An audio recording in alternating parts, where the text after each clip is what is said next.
This is Echo Zoe Radio, episode 189 for January 2024, with Gabe Hughes on Christians and entertainment.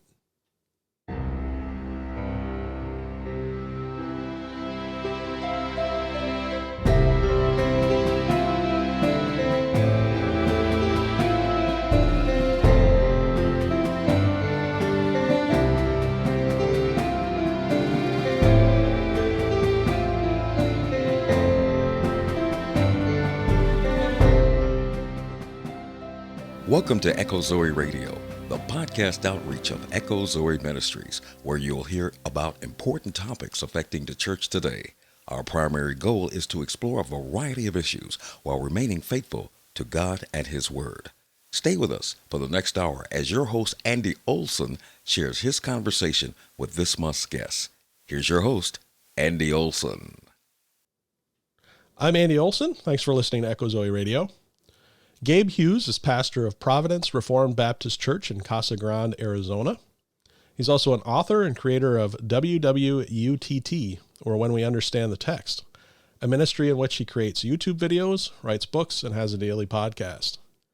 For this episode, Gabe and I talk about Christians and entertainment. We touch on various aspects, from Christian entertainment production to the kind of entertainment that we as Christians are comfortable consuming, and what entertainment do we allow our kids to consume. Video of this episode is available at YouTube, Rumble, the Echo Zoe Locals page, and embedded in the episode page at echozoe.com/189. Our conversation this month is a bit on the informal side, so there won't be much for show notes this episode, but it is the best way to get the video. Finally, I want to remind everyone about the Christian podcast community. As a member of the Christian podcast community, I can't recommend it highly enough. There are dozens of fantastic podcasts available at the Christian podcast community, focusing on a wide variety of subjects, and all in a biblical manner. While the podcasters in the Christian podcast community don't agree on everything, all of them seek to glorify God through their shows. Check them out at christianpodcastcommunity.org. And with that, here's my discussion with Gabe. Gabe, long time no see. How are you? What has it been, like 2 weeks? Yeah, yeah, you're talking not on the digital, but in person. Yeah, I saw you just a couple of weeks ago. We were kind of talking about maybe doing this in person a few weeks ago. It didn't work out so well, but had great time as families getting together. You've since our last podcast recording, you've moved from Texas to Arizona. Yeah, so now with this interview, I've done this with you in 3 states now. So yeah. Kansas was where I was at first. I was in Texas for 3 years, and now the pastor of Providence Reformed Baptist Church in Casa Grande, Arizona, which has been wonderful. We've only been here 2 months, but the church has been great. The transition's been terrific, and the kids are really enjoying themselves too. Cool. And then my in-laws have a second home in Mesa, which is what was it, about half hour, 45 minutes away from Casa Grande? Yeah, I think getting there to Mesa was only like 30 minutes, but then it was another like 20 getting through Mesa to your to where you were at. Okay. So yeah, we got together and had a great time. It was my first time I got to meet Becky and the kids, and had a great time. We went out to I was joking with my kids calling it Organ Grinder Pizza. It's called Organ Stop Pizza. It's a really cool place. Yeah, when I came back and told a member of the church where I went for dinner the night before, he was like, "Oh yeah, we head out there like once every other month or something." So yeah, turns out to be a popular stop. Yeah, is a big Wurlitzer organ, and they have like you can submit requests, and they play the organ while you eat, and it's okay pizza. But yeah, it was very entertaining. It was good atmosphere. Yeah. But it was kind of neat that normally, when I've met you in person before, it's generally been we're on our way home from there. That's right. And we're stopping in Kansas kind of on the second day of our drive home. And, but now you're living down there. So it was kind of neat to say, hey, come up, bring your kids and jump in the pool. Yeah. Right. We're still on the route, just at the end of the route instead of in the middle. Yeah, exactly, which is much better. Can actually do something like go to dinner and stuff. That's right. But so we were going to do something like this. Like, not only did we not work out, but we even changed the topic. So maybe providentially it'll work out better this way. But yes. So we're going to talk about different aspects of entertainment and Christians with entertainment and Christian entertainment, and how do we engage in entertainment? What's wise for Christians to partake in with entertainment? Yeah, what do you, especially like with music and movies, especially because I think that especially in what do you call it, independent Baptist or fundamentalist backgrounds, it's almost kind of like the attitude is you should only be listening to Christian music, only be watching Christian stuff.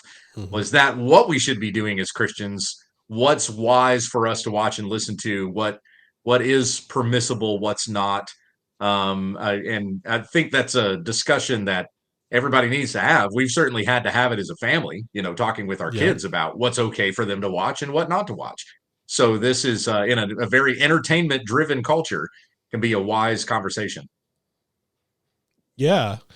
You had a couple different angles to the Christian thing, and I'd like to maybe start with the first angle that you presented to me, which is these different kind of fads that come up, whether it be a movie or different TV shows or whatnot that Christians get into. I think the first one on the list was The Chosen. You talked about The Chosen a little bit. That's the most popular thing out there right now. Yeah. So that's of course it started as an app and a streaming show on through an app service that was put out by Angel Studios, which is a Mormon owned entertainment company. And so Mm-hmm. they were financing and releasing the production of the show, which was a crowd funded show, in fact. So they did like GoFundMe, that sort of thing, and the fans would be paying for the show, and then they've made millions off of it. So you can see through progressive seasons how the budget in the show is definitely It gets getting bigger. bigger, right? Okay. Because they have a lot more extras now, a lot more costumes, different locations and settings than they did Sure. before. So they're able to move those dollars more than they were doing, and there's merchandising and everything that's gone along with that. I've actually seen people in public I passed by wearing a T-shirt, and I could tell the saying on the shirt was one of the quotes from The Chosen. So Oh, they're getting all the. I've not been in a Christian bookstore in a long time, but I'm sure you can probably find it there as well. yeah. I have not, I haven't watched The Chosen. I'm vaguely familiar with it. I think almost mostly through what you've done about it. I heard a little bit about Angel Studios. And in fact, I think it was through you that I learned that they're Mormon, because what I had first learned about Angel was, is it The Sound of Freedom, that movie that came out Yeah, they last also year? produced and released The Sound of Freedom. That's right. Um, and I'm not even sure exactly how that worked, because I think that movie was done and it was produced by like Sony or some big production studio made the movie, but then opted not to release it. And Oh, is that right? Yeah, I don't Angel know. I acquired didn't hear it that then, and background. Angel acquired it and then decided to carry it forward and put it out in theaters and whatnot. And they've got an interesting model. You talk about crowdfunding. I can't remember who I was listening to, but there was somebody, maybe it was Dan Bongino or something, was talking to those guys about a movie that was coming out, and their model is they have memberships, and you pay for a membership, and then the members will vote on proposals for movies or whatnot, and do they want their money to be put into it, and they have to reach a certain threshold before the studio says, yes, we're going to produce this film or this TV show. And but if they get rejected, they can like rework it and bring it back and repropose it. And that's how there was another movie that's, I don't know if it's come out yet or if it's going to come out, that it looked really interesting. And it's got that, I can never remember his name. There's this famous actor that's in it. He's not Mormon. I think he's Catholic. Are you talking Jim Caviezel? No, I'm thinking of, I can picture him in my head. My kids and I watched like, and this kind of can go into our later discussion, got into like The Flash on CW. Okay, yeah. And then for a while I was into The Flash came out of Green Arrow or Arrow was the show. And this guy played the bad guy on Arrow. McDonough, I want to say McDonough or something like that.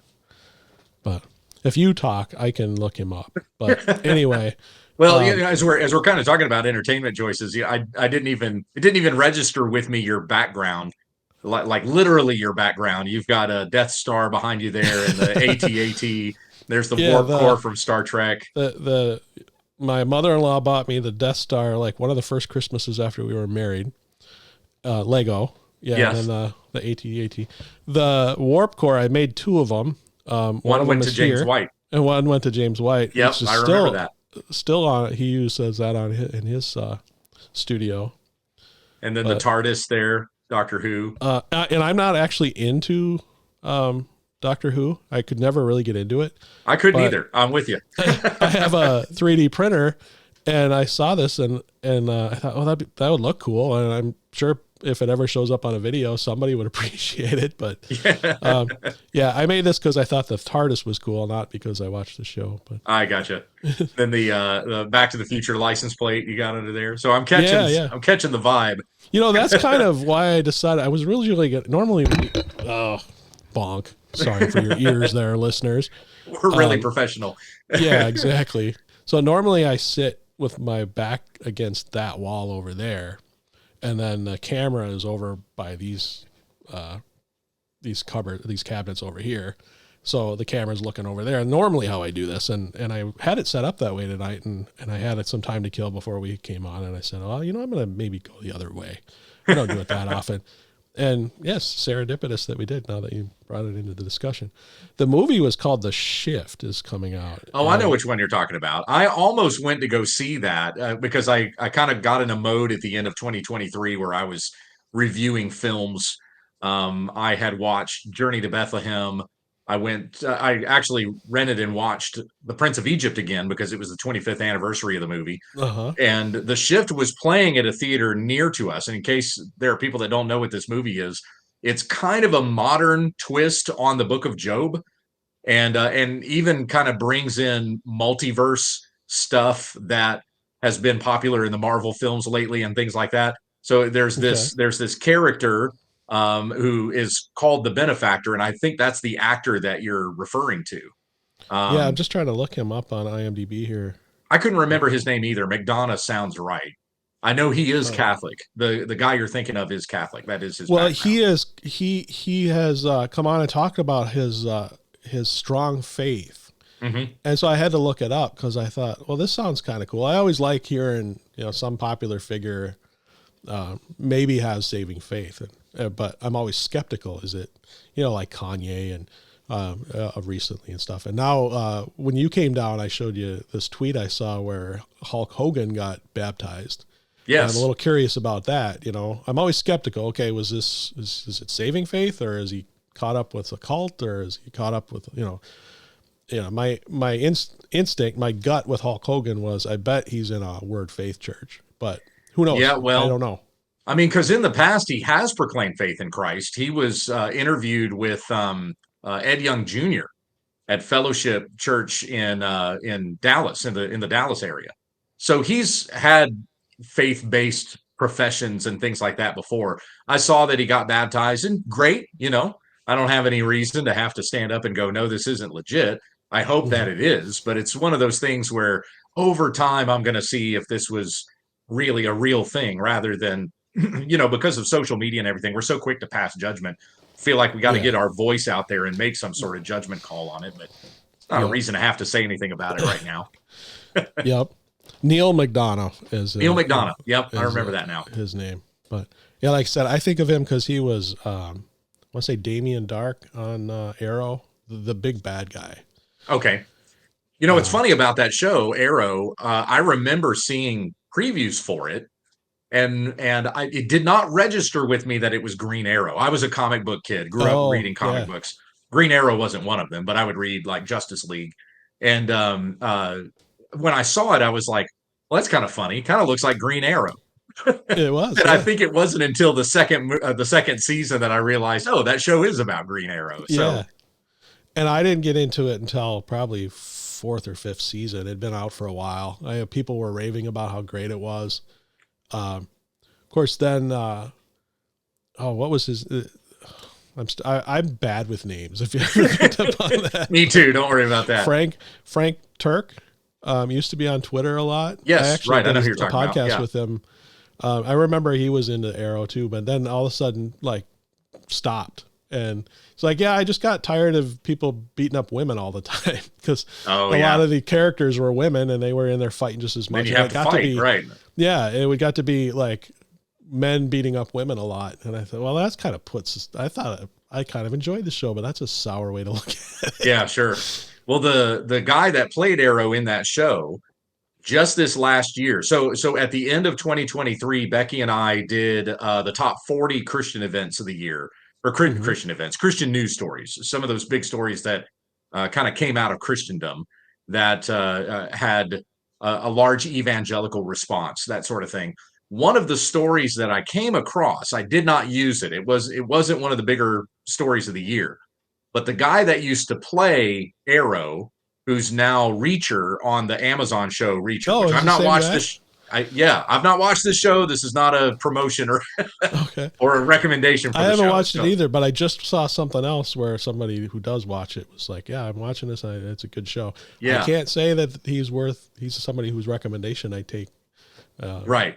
more Well, than with a grain of salt, but so anyway, with this actor, the guy that played Arrow, he was in this apparently went viral, but he was in this argument with this gal who was making these atheist claims, and he was pushing back from Christian perspective. And I know this guy. I've watched a few interviews with him. He can be kind of mouthy. He can be okay. very crude and crass. So I'm skeptical as to where he thinks he is as far as being a professing Christian. But it was kind of interesting to me that he did have this debate online in 23 where he was taking a more theist side, opposing the atheist and pushing back on Okay. this gal and Stephen contesting with her Amell. atheist claims. Yeah.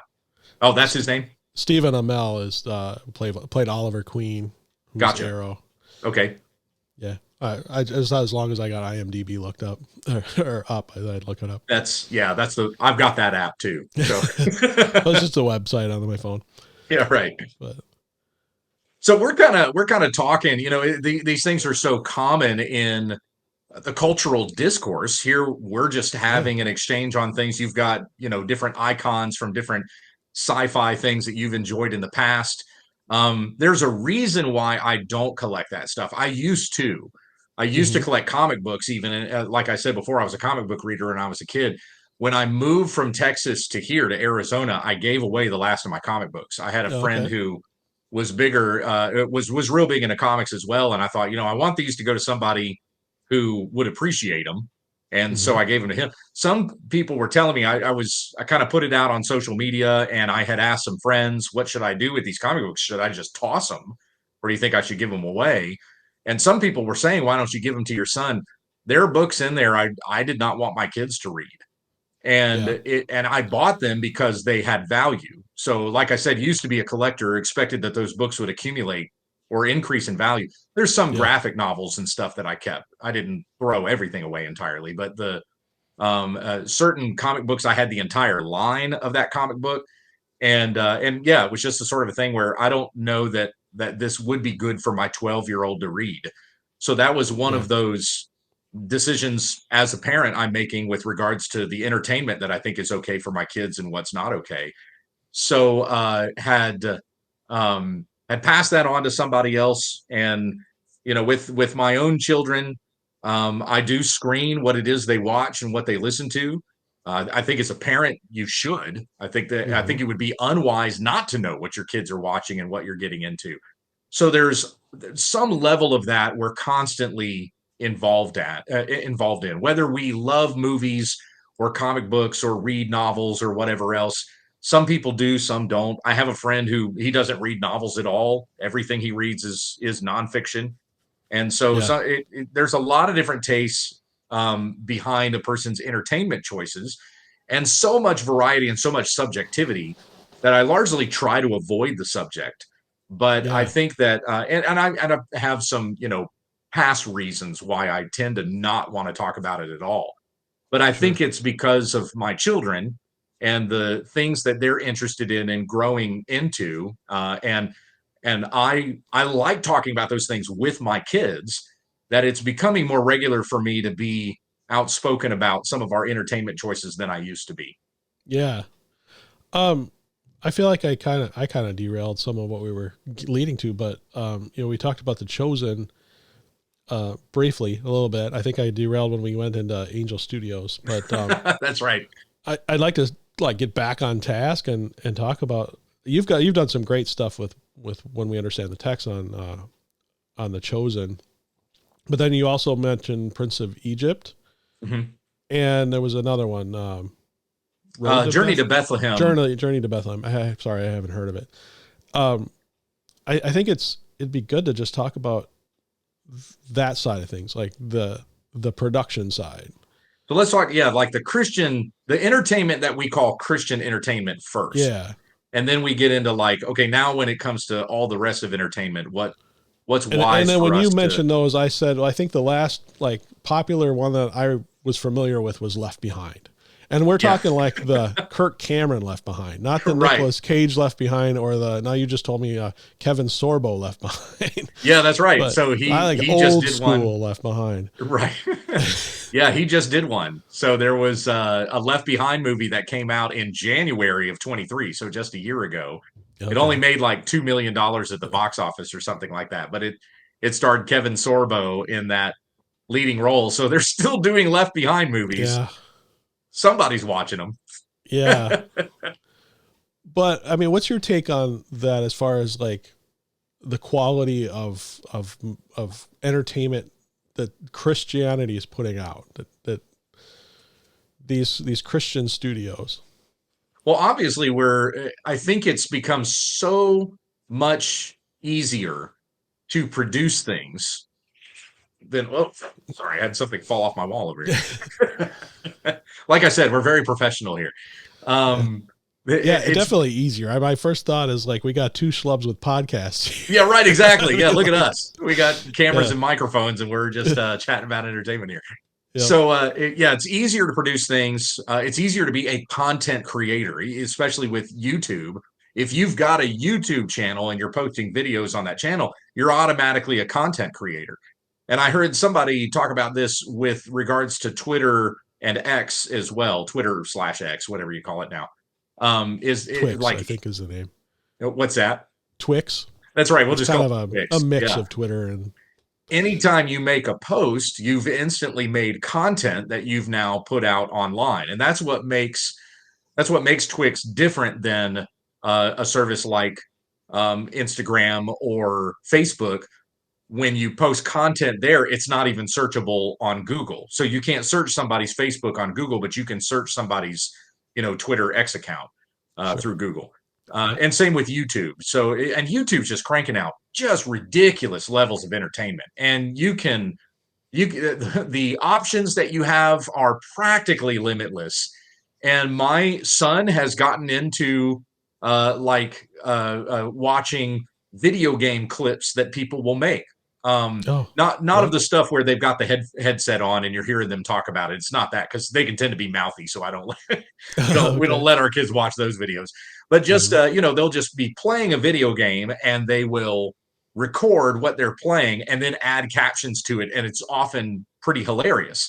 And so it's amazing what you can make and how easy it is to make this and put that content out there for people to enjoy and even get millions of views on it. So because making content is easier than it's ever been, there are enormous choices, even when it comes to what we call Christian entertainment. So you've got, I know that Answers in Genesis, the Creation Museum, they've got a channel where you can download the channel to your Roku or Apple or whatever kind of streaming service you use, if you're not using cable, because who's doing that anymore? And you can subscribe to their creation channel. Ligonier's got their own channel. I've been subscribed to them and watched stuff off the Ligonier channel. And then probably the big one as far as entertainment output goes is PureFlix. So just about any of those cheesy Christian movies that you've ever seen. P-U-R-E. Yeah, P-U-R-E. Sorry, the way you said it sounded like you almost said P-E-E-R. PureFlix, yeah. Pure, yeah. No, pure, like purity. Yeah. Now, any of those that I've ever watched, and I've seen a few of them, and my wife and I sometimes on a movie night, we would pull up one of those, and just out of curiosity, we would watch it. So cheesy. Sometimes we end up with one that's, on the level of a Hallmark movie or something, and it's not that bad. But just about every Or single would one it? of them we watch. You What's say the that? Hallmark stuff is not that bad. Wow. You're setting Well, a low bar. let me just say that, like, the PureFlix stuff tends to be even lower than Hallmark. Let me That's put what it I'm that getting way. at. So, Like, you're setting the bar low when you say the pretty good stuff is like the Hallmark shit. yeah, that's right. So every once in a while, when they hit the Hallmark level, then that's not so bad. But yeah, generally the theology in those movies is just bad. Like, Yeah. it's on the level of he died and became an angel bad, that kind of thing. That's Oh, the one of the characters in the show is even God, who showed up in disguise or something like that. There's a lot of supernatural elements in these PureFlix shows. You can tell that it has a lot of charismatic influence, of what we would typically think of ongoing miracles and things like that, which people say happen, but you never really get the chance to witness. It's always kind of anecdotal. So that's the way a lot of those movies are made. Now, the content is often really clean, and so if you're just looking for clean entertainment choices, then maybe that's something you would want in your yeah. household. But Yep. you're going to have to run. You're going to have to run defense, basically, on helping your kids understand, if they're going to watch Kind of shows like theology. that, this actually isn't biblical, and here's why. Yeah. Yeah. And that gets to kind of your second question or second proposed topic of discussion on how do we engage with this stuff. And, my attitude has been for so many years, it started with the music, and I think it went over into everything. But my attitude is if it's going to be produced by Christians, but it's not meant to be some kind of theological treatise in the entertainment, then, I'll do my best to enjoy it, and I find stuff I'll enjoy. But if it's like, we're going to retell this Bible story, like, you better have some really good theology before, or I'm just like, no, thanks. Yes. And really my attitude is I'd almost rather, I really would rather just go to the secular stuff, because that's not, it's not claiming to be biblical. Right. And you just go in knowing this is not biblical. And so it's, you talk about with the kids, it's definitely easier to tell the kids why that's not biblical than something that's from PureFlix or whatnot. So I set the bar so much higher for Christians, and it's on a theology. I mean, I really don't care about the production value, to be honest. It's the theology. I want strong theology. If you're going to claim to be theological, make it right, make it good. Yeah. So in Philippians 4, this is a passage that we often use when it comes to, like, how do we wisely decide what we're going to watch, what we're going to let our kids see, and things like that. This verse can unfortunately be applied very subjectively as well. And I think that in as far as wisdom goes, there is some subjectivity to it, but objective in the sense that this is still spirit-driven truth. So Philippians 4:8, finally, brothers, whatever is true, whatever is dignified, whatever is right, whatever is pure. So there you have an advertisement for PureFlix right there. There you go. Whatever is lovely, whatever is commendable, if there is any excellence, and if anything worthy of praise, consider these things. So we do need to think about, like in Proverbs, it says that the heart is the wellspring of life, and out from the heart flows the wellspring of life. So you have to be careful about what goes into your heart. As Jesus said in Matthew 12, out of the overflow of the mouth, the heart speaks. So I got that backwards. Out of the overflow of the heart, the mouth speaks, but the mouth is revealing what it is that's in your heart. Right. And even with entertainment, if you're watching things that's getting into your head, that's getting into your heart, it is shaping your conscience to a certain degree. And sometimes in a lot of ways that we're just not aware of how it shapes us. When I was in college, I split between two majors. I spent most of my time in college as a music major, and then the second half of college, I was a communications major. And it was kind of interesting how sometimes those worlds would intersect. So there was, I remember a course that I took on Muzak. The entire course was on the studies that had been done in music and how it affected people's thinking. And so the Muzak Corporation was formed, Muzak. You might even see, if you go into a restaurant, if you manage to kind of peek into a kitchen or office, you might see that Muzak box that's up there in the corner. And that's where they're getting all their music from, and they'll dial it into the speakers. And so it's playing into the restaurant or at a grocery store or something like that. That music is very specifically chosen, and managers of restaurants or grocery stores or whatever, they're reading the results on, here's the songs that you want to be playing that's going to keep people in your aisles shopping longer or at the tables ordering more food. They have specifically chosen that music that's going to separate a person from their money. So you don't think about how much you're actually being influenced by what we would otherwise dismiss as entertainment. Those things are being piped into the culture. You're surrounded with it all the time, and being used in a way that makes you a consumer. It makes you think about spending money. It makes you think about wanting certain things that I think will make me happier. There's every once in a while I'll come into a song that I remember listening to when I was in high school.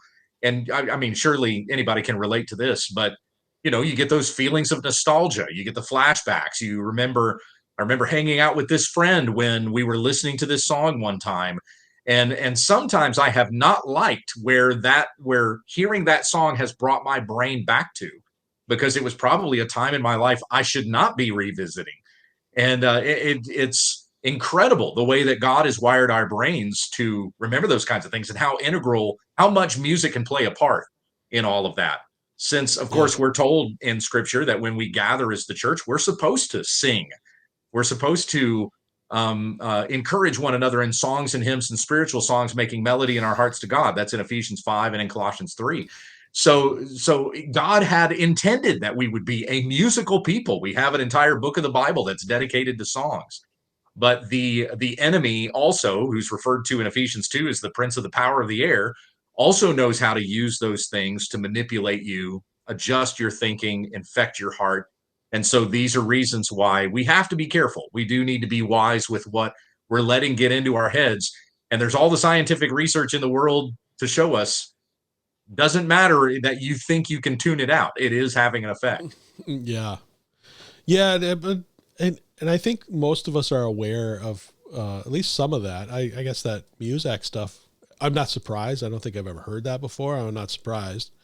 But you think of things like product placement in TV and movies, and how they write big contracts over whether a can of generic soda can be in the background that you barely even see. They won't allow it in unless there's been a contract, somebody paid for it to be there, because they see the power in that. Mm-hmm. But I think we're also kind of reaching an inflection point where people are starting to see just how much manipulation goes into our entertainment when we see things like, this whole woke culture. And, I see almost on a daily basis this backlash against this latest movie. Today I was reading about this next Star Wars movie that's going to come out, and how over the top woke it was, and how the director was just in your face. We want to make men uncomfortable and whatnot. And, people are waking up to that, and less people are going to see those movies because I just want to be entertained. I don't want to be preached at from your woke religion. Right. There's always been in secular movies, especially, there's always been some liberal messaging to it.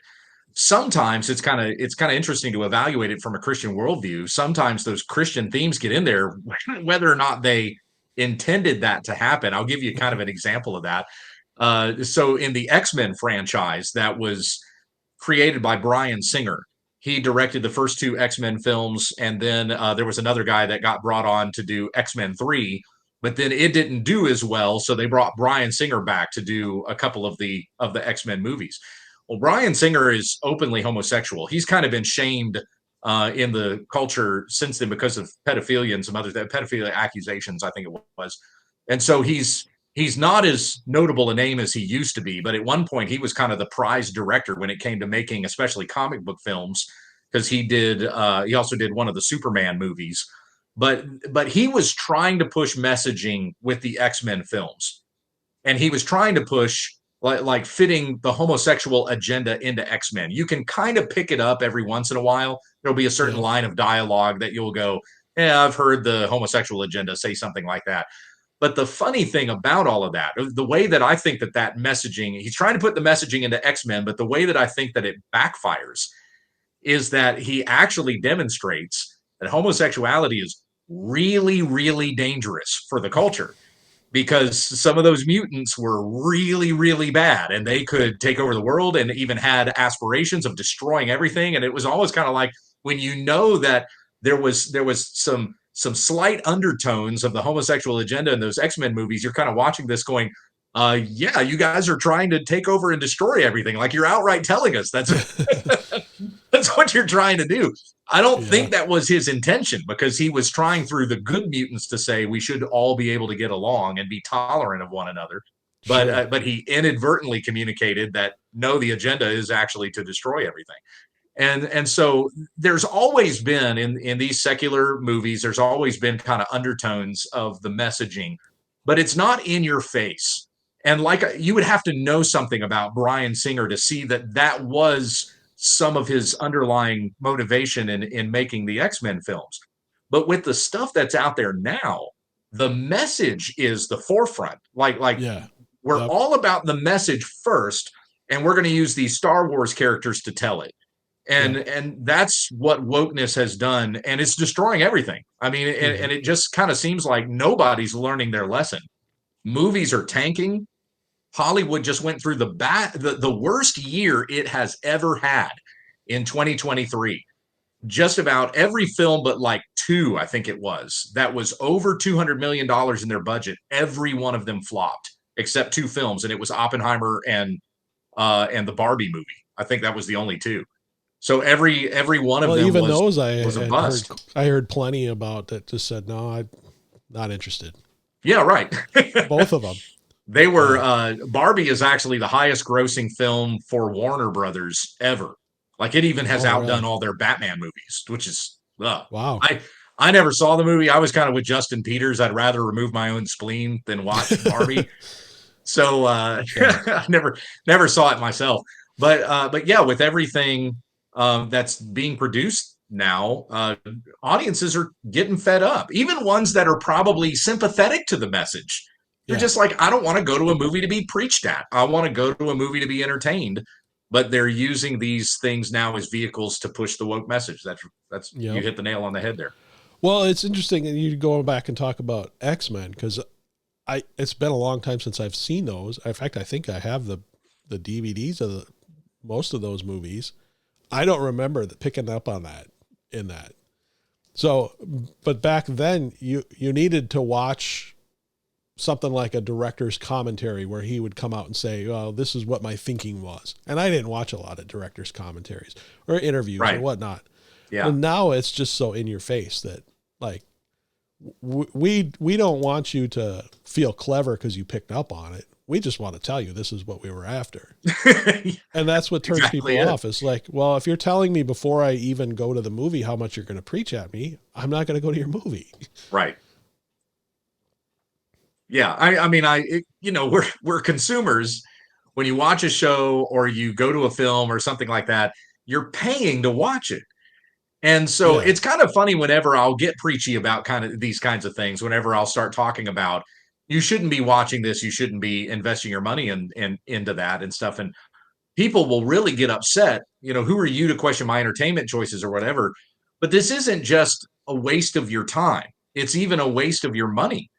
I mean, I'm not just thinking about, the messaging that it will have a negative effect on you, although that should be enough. That's generally what we're critiquing when it comes to watching these kinds of things. But you don't need to spend your money on it. I don't want you to invest in that, because then they're just going to make more content like that, and it's just going to get worse and worse. Yep. So, I mean, not just in terms of the messaging that we're listening to, but even the time we're investing and the money we're spending. We have to think about all those kinds of things when it comes to I think entertainment. about that a lot, and if a movie comes out that I'm not sure about, rather than go see it, I don't like to go to the theater anyway. It's just not an experience that I overall enjoy. Oh, I do. And That's an so, experience. More and more, I'm beginning to miss that.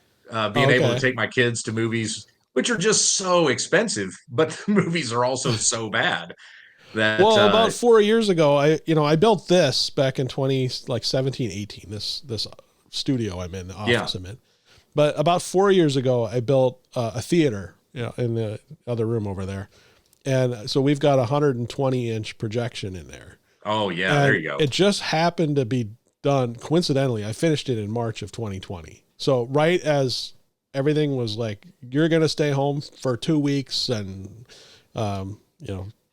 social distancing and all that stuff, and everything shut down anyway, it was perfect timing for that thing to be finished. And we just got used to, like, well, I'll watch on Amazon Prime, or I'll watch, we've had HBO off and on, or I haven't had Netflix for a number of years now, but we'll just watch Yeah, stuff neither that have I. way. That was one I could not justify paying for Netflix anymore. Oh, well, Cuties was what did it for me. That was me too. Yep, same Yeah, one. I'm And done. and then it's just gotten. I mean, they haven't learned their lesson. They're producing No. stuff that's. They've got this cartoon out now that they just put two Oh, the dads. to-do. Yeah, I think I saw that blowing up on Twitter. Yeah. So But that went viral. Yeah. so I think about the money side of things, and like, rather than go put down, to take my wife and 4 kids, the 6 of us, to go out for a movie, and then we just get like modest snacks, it's like we're pushing $100 for That's a lot. the You're 6 right. of us. Yeah. And, or I can wait 3 or 4 months and I go to the Walgreens, 4 blocks away, and get it on a red box for $2, Yeah. and we've got a big enough screen here. We can enjoy it just almost as much as we would at the theater. Yeah, I think that's the smart way to go. When I was a bachelor, I had a projector. I never owned a TV.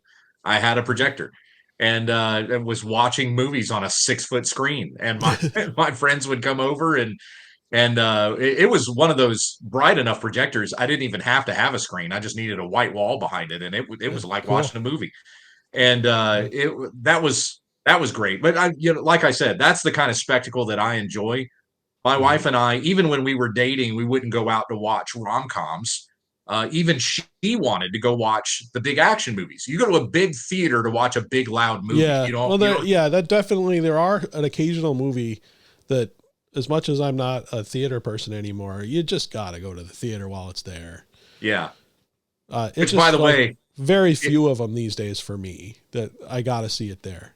yeah, very rare that I ever recommend a movie like this. But if you never saw um, Godzilla, the zero one, I can't remember, Godzilla -1 or something like that, came out at the end of the Okay. year. That's a theater experience. Is that still in the theater? I think it would be because I took my son to go see it at the beginning of December. I'm pretty sure, Okay. so it might still be in theaters. But that's one that's like, yeah, you got to see that one in theaters. That Okay. one has, and see, that's a great movie too. There's clear messaging behind that film because the whole Godzilla lore is influenced by World War II, what Japan went through in World War II with the atomic bombs and things like that. And it's just right out front in the Godzilla movie. Hard to kind of miss the connection between Godzilla and the nuclear bombs, but it's still such a fantastic story. Brings it down on a human level, overcoming difficulties and the horrors of war and things like that. So it's a very good story, and though it does have messaging behind it, not preachy, and nor would it even be a message that whether you're politically left or politically right, you would disagree with. I Mm-hmm. think that when people are Oh, we creating wish we could get content, back to that more exactly and right, not yeah, be so political. when people are creating content like that, I think it does kind of drive a particular cultural narrative. But Mm-hmm. the narrative has become so divided lately into left and right that Yeah. it's like you have to be on the left side to enjoy this show or this movie, or you have to be on this political side Yeah. to enjoy this show or that movie. And I Yeah. get that, some people are going to be making shows because that are like that because that's their demographic. That's the target that they're trying to appeal to anyway. But yeah, it is sad that we just don't have that common medium anymore like we used to. So you talked a little bit about like screening things for kids and being careful with what you watch and whatnot, but that can be a big discussion within the church is what do we watch? You know, where would you put yourself on a spectrum as far as like what you are comfortable with and why are you comfortable with it? I'm very, very conservative. But I will say, well, and as far as our kids go and everything like that, we will watch things that are PG or less with Okay. me and the kids. There's certain violence that I don't try to screen as much. Yep. Because violence really, that's the reality of our world. We live in a violent world. I don't want to shelter my kids from the reality of death. I remember when my son was very young, 4 or 5 years old, and I don't know if he had picked this up in a movie or a TV show or if it was something a friend told him. I mean, kids can talk about this stuff even at church Yeah. in a Awana or Sunday school class or something like that. So I don't know what got this in his head, but he started having fears about bad guys coming in and robbing the house or hurting somebody. And Mm-hmm. when I would tuck him in bed and he would ask me questions about that, I didn't want to tell him, well, buddy, that's never going to happen. You don't have to worry about it. I didn't want to say that because it could happen. Right. Yeah. Somebody could break into the house and try to kill us or rob the house or whatever else. And so instead of trying to create a flowery world for him in which nothing bad is ever going to happen to him, instead talking to him about the reality of those things that do take place. Now, what do we need to do? How do we handle that? We need to Yep. trust God. We need to pray, Yep. ask that he will give you courage and trust that, no matter what happens, good or bad, knowing that he's in control and he is taking care of us. And so using those moments for things like that. So even in the entertainment stuff, I don't try to shelter the kids from violence too much. It's kind of interesting that there's a certain level of violence they won't watch naturally. If Sure. there's a certain TV show or movie that I bring up, my girls in particular, who are 9 and 7, they're going to go, no, I don't want to watch that. It's scary. And I'm not Yeah. talking, we're not watching, a very bloody action flick or something like that, but it's just something that's thrilling. The climate of the story has this thrilling atmosphere to it. And just the fact that that kind of narrative is what's driving the story will make the girls unsettled and uneasy, and they won't want to watch it because that's Mhm. not what entertains them. It isn't what the feeling they're going for. They want princess stories. Yeah. They want some adversity, and the gal overcomes the adversity and the guy still comes to rescue her. They still want stories Yeah. like that, but even going so far, because the violent nature of it is just kind of unsettling to them. But as my son is getting older and he's into more action packed things, like I said, taking him to see Godzilla, which there's a lot of death in that show because you got a big dragon that's stomping all over Tokyo and stuff. Mm-hmm. So, but he wants to watch things like that. He's always been into Transformers and robots beating each other up, and so we'll watch things like that, and I'll let him see what he can handle to an extent. There's Yeah. some movies and entertainment out there I'm like, you just don't need to be filling your head with that kind of thing. And Yep. even stuff that I know that I can handle, I'm Well, that's part of the discussion too. I think this is important talking about with kids, but I'm also curious, just like personally, what are you comfortable with? Like, well, a lot. okay. But there's two levels of that. I can watch practically anything with violence in it, and it really does not even phase me at all. Okay. There's a lot of layers to that. Part of that is um, the stuff that I subjected myself to in college that I shouldn't have. Okay. So just the fact I'm kind of numb to it anyway. Yep. Playing certain video games and watching certain movies where I can watch any level of violence or horror, and it just does not affect me that much. Mm-hmm. So that's the first level to it. But the second level to it is spiritually, it does bother me because Yep. there is something going on here that is it's either dehumanizing, or there's a spiritism to it. Like if you're talking about horror movies, that's just very demonic and we shouldn't be entertained by that kind of thing anyway. Even though I can handle it, doesn't mean it's something that I should necessarily be watching or entertained by. And like I said, regardless of whether or not you want to say, I can watch it, it's no big deal, the stuff does get into your head and your heart, and it does affect you. And so we do have to be careful with what we're subjecting ourselves to. Yeah, it sounds like you and I are very, very close on a lot. But because I think the exact same thing with my kids. I maybe would go a little. My boys are a little bit older, and so we've pushed up maybe into more of a PG-13.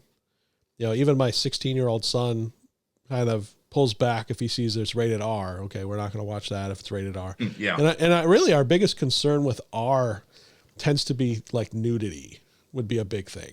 Right. And we avoid nudity. I think as Christians, we should not be watching that at all. I know that there's people that will try to say, well, it's art and what? No, it's not art. It's prostitution. Yeah. It's this isn't like a statue at a museum or a painting at a gallery or something like that. We're talking about real people really taking their clothes off. And especially when it comes to a sex scene, these are two people really doing with each other. That's not special effects. Like with violence, we know nobody's actually getting killed. That's makeup. It's fake. It's make-believe. But when it comes to having a sex scene or a romantic scene in a movie, then it's two people doing with each other really what you're seeing them do. And it's voyeurism. Like as I've heard Ray Comfort use this example, it's the equivalent to standing outside somebody's bedroom window and watching them do what is supposed to be private, what should be enjoyed only between a husband and a wife in marriage. Right. Yep. You know, it's such a sacred thing that the Bible doesn't even describe it. You go to Song of Songs, which is about a man and a woman courting one another, getting married, and even growing in their intimacy. As much as that book gets called erotic poetry, it's not. The act of sex itself is never described in that book. So even this thing that God has created to be good and enjoyed between a husband and a wife never is described in Scripture. There's never a description of the act itself. We know what it is. You know, we don't have anybody have to describe the act to us. I remember just recently on social media seeing a gal who was not a Christian. She was not a believer, and just made the statement, there is never a reason to put a sex scene in a show. And it was like, and it was almost like she just kind of came to this realization with all the stuff that she's watching. Why is this scene even put in there? Why is that even in there? And it was amazing the kind of pushback she got from that. And there were some people in the comments saying things like, well, it's just art. You know, you got to appreciate the artistry. And stuff like that. It was just ridiculous. Those kinds of things as Christians, we absolutely should not be putting in front of our eyes. Yeah. And I think as far as the subjectivity of entertainment choices goes, I think that's one concrete thing we can settle on, that this in movies and TV shows is not all right. And hey, I don't care that you like knights and dragons. You shouldn't be watching Game of Thrones, because HBO builds those shows to be exactly that. HBO is one of the worst progressors of it. To create these shows that have, it's almost like we want to have these sex scenes, so let's build a show around it. That seems to be more their objective than the actual entertainment quality. Yeah. Yeah. And you mentioned that. I think I mentioned earlier, we've done the HBO a little bit here and there, but definitely are very careful with what on HBO we're willing to watch. The biggest thing, they have the Warner Brothers stuff. That was a big catch for us, was that we could watch I was always into the DC. Yeah. Disney has the Marvel comic stuff, and then Warner Brothers has the DC stuff. So, again, that's, where it sounds like you and I are similar on what we watch and what we let our kids watch. And, just an interesting story on what we were just talking about. I've been having my kids, because we homeschool them, I've been, coming up with reading lists for my kids to read. Oh yeah. And mostly secular literature, right? Getting classics, Mark Twain, and, all kinds of, just classic literature. And I even put them through the summer. They always have a summer reading list. And one of the books that came up, and I hadn't read it myself, but I had my kids read, was The Great Gatsby. And they all went through and read The Great Gatsby. And then I thought, oh, there was a movie not that long ago. Now that all the boys have read it, well, maybe we can watch The Great Gatsby. So I got the movie, but then when I mentioned to the kids that I had it, do you want to watch it? They're like, if there's as much kissing going on in the movie as there was in the book, no thanks, Dad. Well, that's good. Yeah. I mean, Yeah. the values that you've been instilling in them, they're putting that into practice. That's great. Yep. So I learned a little too. I hadn't screened the book quite as much as maybe I should have, but yeah, books are a different thing too. I enjoy novels. I Mm-hmm. love a good novel. In fact, I'm the kind of person that can get so engrossed in a novel that when it's over, I have withdrawals. I'm like that was such a great book. I want to read it again. Or why isn't there more to this book? That's the way I can get really pulled into fiction. There was a book that was recommended to me by a friend of mine that I read last year, and I'm not going to say what it was. I knew nothing about it, absolutely nothing about it. Had never heard of this author or the book before. And when I read it, the writing style was extremely good. For a while, the plot was not going anywhere. And the only thing that was keeping me into the book was just because the writing style was so good. But I was not feeling it at all. I was like, yeah, this plot isn't going anywhere. Well, then about halfway through the book, it took just an incredible turn. And then I couldn't stop reading it. Then it was just like, wow, did not see that coming at all. And when I would talk to my wife about it, my oldest daughter, 16 or 15, she's about to turn 16, but she reads incredibly well, very fast, is a more prolific reader than I am. And so she heard me talking with Becky about it, and Annie had kind of stepped in and she said, "Can I read it?" And I said, at the point that I was at in the book, I said, "Yeah, let me finish it up and then I'll give it back to you." But the way that it wrapped up in the second half, I was like, no, it's not that she couldn't ever read it, but it just has more adult themes to it. Yeah, that I think than a teenager would be prepared for. So, so later on, and there's things that I've even told my kids that have, my older two in particular, 15 and 12, who have asked me, "Dad, can we watch this?" And I've responded, in a kind way, but I've said, "Not as long as you're under my roof, you won't see that movie." Yeah. And I said, later on, if it's something that you decide on your own you want to watch, that's up to you. Yeah. But as long as we you're have a here, few of those on our list too. Yeah. We think maybe when you're older you should watch, but right now, no. Yeah. Right. In fact, one of them we're going back and forth on recently was Forrest Gump. That Forrest Gump is such a classic, and there are some really good aspects to that. We think that eventually they probably should see Forrest Gump. But there are a few things in that movie that are just like, yeah. Well, let's wait. I know exactly what you're talking about. Yeah. Yeah. But you use the word should. I'm of the opinion nobody should watch anything. Okay. You can watch it, but it's there's nothing that I'm ever putting in front of somebody and say, "Hey, watch this. It's great." That sort of thing. Yeah. I'm glad you put it that way, because that's maybe just my colloquial way of putting it, but understanding just the culture that we live in, and Forrest Gump, there are things that I think are cultural values that I think are positive, that they're not necessarily biblical, but they're not anti-biblical either. Like defending your country, or a war movie or something of that degree. Right. Yeah. Yeah. So, which can almost be documentary like to a certain degree. You're watching a dramatization of it, but even documentaries are not they're not always sharing, an unbiased take on a particular historical event. Yeah. So whether you're watching a documentary film or you're watching something that is a movie, and this is something else that has kind of entered into the debate, especially in our circles, like in Reformed thought, of people saying, is listening to a book the same as watching or reading it, rather. And I've seen some interesting takes on that. For me, I'm of the opinion where it's like, what difference does it make? Whether you're reading it with your eyes or you're listening to somebody else reading it for you, you're getting the same information anyway. Yeah. But I've seen some others that are more professor-like in their thinking that have made the argument.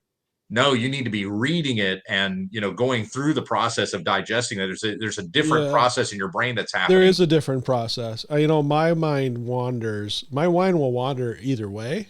Yeah. But I'll stay more focused on it if I'm reading it. If I'm listening, I might go looking for things I can be doing while I listen.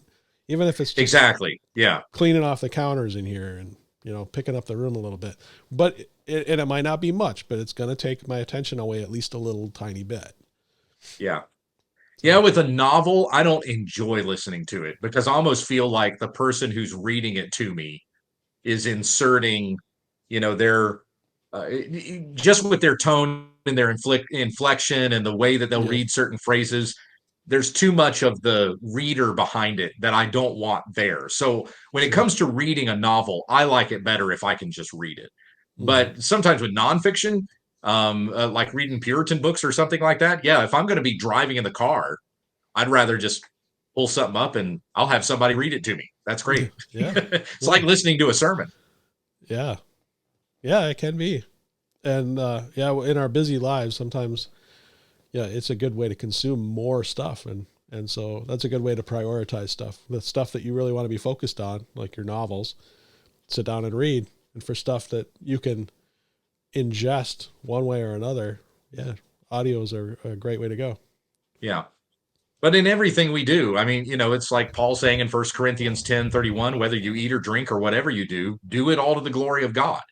So entertainment is not an area where we can just unplug our faith and decide, okay, now I've got this own little vector or compartment that I can kind of detach myself from all of my moral convictions and just enjoy a good story.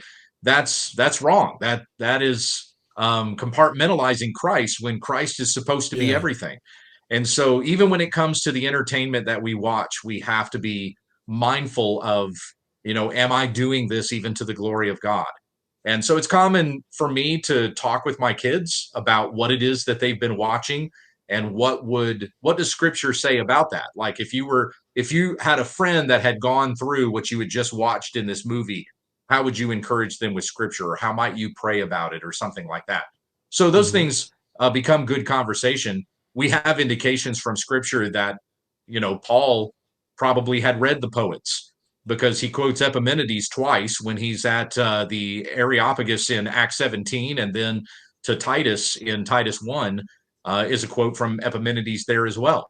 So Paul was obviously a very versed reader in those things that had been written by secularists, by the Gentiles. And so there's nothing in Scripture that's giving us any sort of command that we can't be in those realms at all. But when it comes to how we handle that entertainment, how do we do this wisely? How do we do it in a way that's still honoring of God and still arresting our thoughts and taking captive every thought and making it obedient to Christ, as we're told to do as well. Well said. Well said. Yeah, I got this. I didn't use it. I didn't want to interrupt you. I had a question and I didn't interrupt you. Normally I'll write it down. I should have done that, but I don't remember where I was going to go. Well, we're real professional here, as we said. So,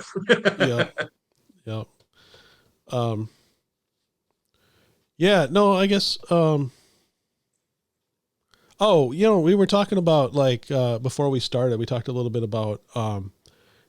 I think I compared entertainment in some ways to Paul in 1 Corinthians talking about meat sacrificed to idols. Yeah, in 8 through 10. Yeah. Yeah. So, because I think you had mentioned your brothers and recommending stuff that you regret. Years and years ago. And so part of where I had set out when I asked, what are you comfortable with, was also how do we approach that with weaker brethren who maybe wouldn't do so well with stuff that you and I might be comfortable with? Right. Yeah. So like I said this in a little bit in the beginning, that there was a period of time where, man, I love talking about movies and TV shows and the music that I was listening to. I wanted to share it with everybody. And I grew up in a very, I wouldn't call it an independent fundamentalist household, If somebody saw the way that my parents kind of restricted the things that we would watch and listen to, that's probably the way that they would describe it. I don't get that feeling about it. I mean, Okay. we still watched. There were things that my parents let me watch that today, if I was talking with my mom and dad about it, I'd say, "Why did you let me watch that?"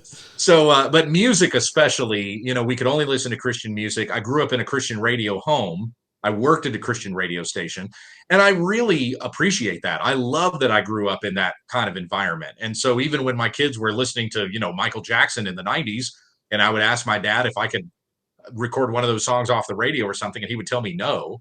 I'm fine with that. I may have been frustrated about it when I was a kid, but now looking back on it, I'm glad that those kinds of boundaries were set in that place. It was Yeah. fairly selective. It wasn't very consistent. So then when I got into college and I'm exploring a lot more than I was able to do when I was living at home, I was coming home and I was bringing the stuff that I'm watching and listening to home to my brothers who were still in high school and still living at home with my parents. And my parents didn't really care that I was bringing that kind of stuff home. It was almost like they became more lax with my younger siblings than they had been with me. And Mhm. so there were certain songs that I had introduced my brothers to, and later These on, a were. couple of years. Go Oh, ahead. sorry. I shouldn't interrupt you. I was just going to ask you if this was the Ninja Turtles. No, it wasn't. No, that's No, your I have. brothers. You were sharing with me when I was in Arizona that you and your brothers were Ninja Turtles. That's right. I have three brothers, and all four of us shared the characteristics of the Ninja Turtles, and so we kind of became that. So sorry, I Um, shouldn't have interrupted you there. You that's were. all right. That's all right. It's funny though. Yeah, and I mean that kind of demonstrates, how much entertainment was even among us in our home. Though my parents were kind of strict in limiting what we could and couldn't watch. Mhm. And so anyway, bringing those things home, letting my brothers listen to songs that my parents otherwise wouldn't let them listen to. And then a few years later, 2 or 3 years later, this was when I was out of college. My own brothers were in college now. One of my brothers had said to a friend that he wasn't a Christian anymore, and he wasn't a follower of Christ. That friend had gotten in touch with me and said, "I think you need to talk to your brother about this."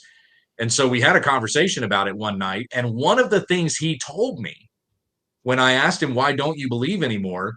He said this line that I was like, that is almost verbatim from a John Mayer song. And it was a song that I had given to him. Oh, And so it ate me up for a long time. I was I bet feeling that like would. Yeah. the movies and the music that I was exposing my brothers to, and my parents, had a tighter rein on us when we were living at home. Did I introduce them to stuff that eventually caused them to question their faith and lead them into secularism, secular humanism? Hmm. And you can see how secular humanism is just torn my siblings' lives apart. And so there was a period of time that I really wrestled with that. I really wondered and had a lot of blame that I took on myself. How much of that did I introduce into my siblings that eventually led them away from the Lord?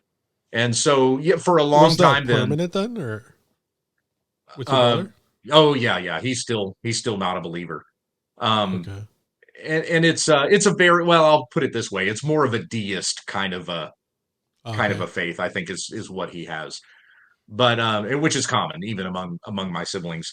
But yeah, for a long time there, I really kind of beat myself up and would not be willing to talk about movies or music at all. And I didn't want to put anything in front of anybody that was going to make them stumble, just like you were talking about out of 1 Corinthians 8 through 10. Paul saying, if my eating meat is going to cause a brother to stumble, it's better for me to not eat meat at all. And entertainment choices can be so subjective that for me, it's like, it's better that I just not watch any movies or Yeah. TV shows at all if it's going to cause a friend of mine to stumble. And there's still, or a member of my congregation or church, or something like that. There's still some things with regards to like branding. As a pastor, I will not wear a brand. I won't wear any brand names or even like I won't wear a Star Wars shirt. And that's because people who know that I'm a pastor, I don't want there to be any sense that I'm advertising any of that. Sure. So it may come up in conversation, but I'm still very careful with what kind of messaging I'm projecting. just in the clothing that I wear and things like that. Eki Tepsa and Nathaniel Jolly and I just had a conversation about that very thing. You know, like what a pastor conveys by what he wears. With the Truth Be Known podcast, for those who are familiar with that one, on the Christian Podcast Network. Yep, that's right. So anyway, Christian Podcast Community. I don't. Yeah, there you go. Andrew's going to be upset with me today. Christian Podcast Community. There was but since my kids, how did you not know what it's called? I can hear that coming from Andrew. But since, like I said, since my kids have come up, and I like talking about these things with my kids, it's made me a lot more open to having a more open discussion about what kind of things can we watch. I'm still not going to do, like on my blog, I'm not going to do a review of a movie in which I'm going to say, hey, go see this. I'm just not going to do that. Yeah. But I can tell you, here's the content of the film, especially with Christian movies, because that's usually what I end up critiquing, are those things that present themselves as faith films. Yeah. Here's the content of the movie. Here's what you can expect. Here's, whether you should have a Christian movie night and watch this or not. That's going to be up to you. You can be the one to be free to make the choice whether to watch it or not. But I'm still going to take the position of, I might give you a review, but I'm just not going to say, hey, go watch this, because that's a personal decision. Yeah. I have two films that I'm going to, sorry, I'm just getting a little distracted here. No, I had a little Mac message popped up. Two films that I would recommend. One is called Jerusalem's King, and the other is called The Conquest. And you can see both of them at echozoe.locals.com.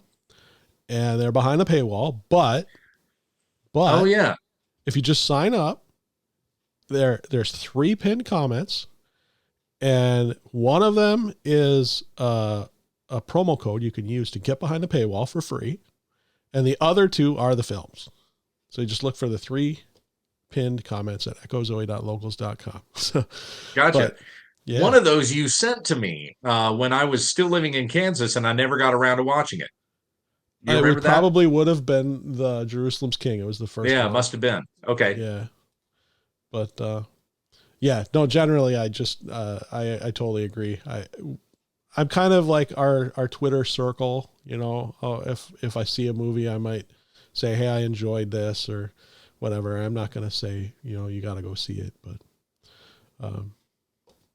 we were talking years ago, like we said earlier tonight, we talked about the Arrowverse, they called it, Arrow and Flash, and it seemed like every show they spun off got worse and worse and more woke.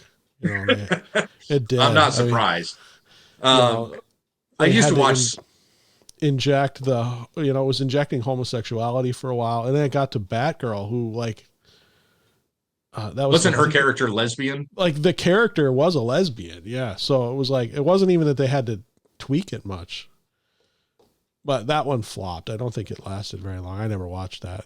But I am never entertained by that. I mean, the messaging becomes so upfront that it's like, I can't even watch this. Exactly. It's just message pushing, and I can't even enjoy this at all. It's a shame that they're trying to take, those licensed things that we've enjoyed even from our childhoods and trying to use that to push messaging on kids.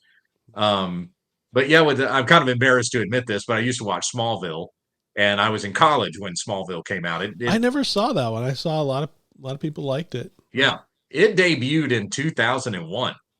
Yep. So it was, and it went for 10 seasons. That's unheard of for a WB show, especially to last that long. I did not watch that much of it. I watched the first few seasons and was very entertained by it. But then after, this is supposed to be about Clark Kent growing up in Smallville. When you do that for 10 years. You're way beyond the plot now the plot that you originally set out to tell. So I tried to go back and watch it recently, and it's so bad. It is incredibly corny. I know that I've actually had on the back of my mind, just thinking, someday maybe. I never watched it to begin with, but maybe I'll go back and okay. All right. There might be a few episodes you'll like, but it's not that great. I mean, there's things like that because I'd go back and watch it and wonder, this stuff is on streaming now. So maybe my kids at some point, if they're going to ask me, hey, can I watch this? Because I know you used to watch it. That way I can be somewhat familiar with it. But yeah, even with a show like that, which was supposed to be about Superman, they'll throw all kinds of sexual stuff in there. Yeah. Girls taking their clothes off and trying to seduce Clark Kent, And so there's just things like that. They don't need to be in our entertainment, even when it's from a certain cultural standpoint on the mild side. This is stuff, if you think about it, 40 years ago was completely taboo and forbidden in the culture. And now it's like it's regularly in a TV show for a girl to strip down into her underwear. Yeah. No, the one I am going back on, I liked the Star Trek franchise, and I did, the original series was before my time, and I'd watched reruns here and there, but I got into the Next Generation. Oh, love the Next Generation. Yeah. Watched Deep Space Nine and Voyager. And then around that time, the one that came out that I had never watched was Enterprise. So that's one I am now going back, and I'm, I think I'm almost done with season 2, and there's 4 seasons, and yeah, it's an okay show, but yeah, even that, like there's a few episodes that I'm just like, oh man, I'm glad I'm watching on my phone with headphones, and my family can't hear it or my kids especially, because I think there's one where one of the guys was like, it was almost like possessed by an alien, and the alien's really curious, and he starts like coming on to one of the female characters, a couple of the female characters, pretty hard, like asking her to remove her clothing and whatnot. And I'm like, oh, just providential. Good thing I'm watching by myself with headphones on, because I don't want my kids walking in and hearing that. Right. Yeah, even, I have to think about that at night too. I'll watch things when the kids go to bed. Now, really, most of what I'm doing at night is when we understand the text. So everybody goes to bed and I'm recording the podcast or working on a video, and that's most evenings. But if I ever get into a TV show when everybody else has gone to bed, I still am careful I know that what I'm going to watch is going to be okay for when the kids walk in the room, because, somebody has to get a drink of water or go to the bathroom or something like that. So even when it comes to private personal choices, I'm still being mindful of, even though I think this is okay for me and I can handle it, still have to be careful about what my kids are going to observe. Yeah. Well, Gabe, we've gone, we're about an hour and a quarter now. So alrighty. I think that was a good discussion. Probably time to wrap up, but yeah, thanks so much for bringing the topic and having a discussion with me. Yeah, if there's anybody that's kind of curious as to more of this, especially the Christian music side of it, Adam Page and I have talked about doing a podcast because both he and I grew up Christian music kids in the 90s. And so we're talking about doing something where we're kind of going back and revisiting all the 90s CCM stuff and the kind of cultural impact that had. And we'll talk more in there too about the kinds of things that we should be thinking about as far as entertainment choices, even with Christian music. There was a period of time Have you started this yet? You haven't started? No, we haven't. It's still in the discussion phase, and we're still kind of like putting ideas together, like this episode could be about this and this episode about that. And that sounds interesting. Yeah. But even, for a long time, because I was a Christian radio guy, I would get invited to come speak at youth groups, and I would talk about mostly their music choices. I think we'd get into entertainment broadly, but I was mostly talking about what you're listening to. And then I would go through the top 10 songs on the list that week and like look at the lyrics of the songs and show the kids, this is what you're listening to on a regular basis.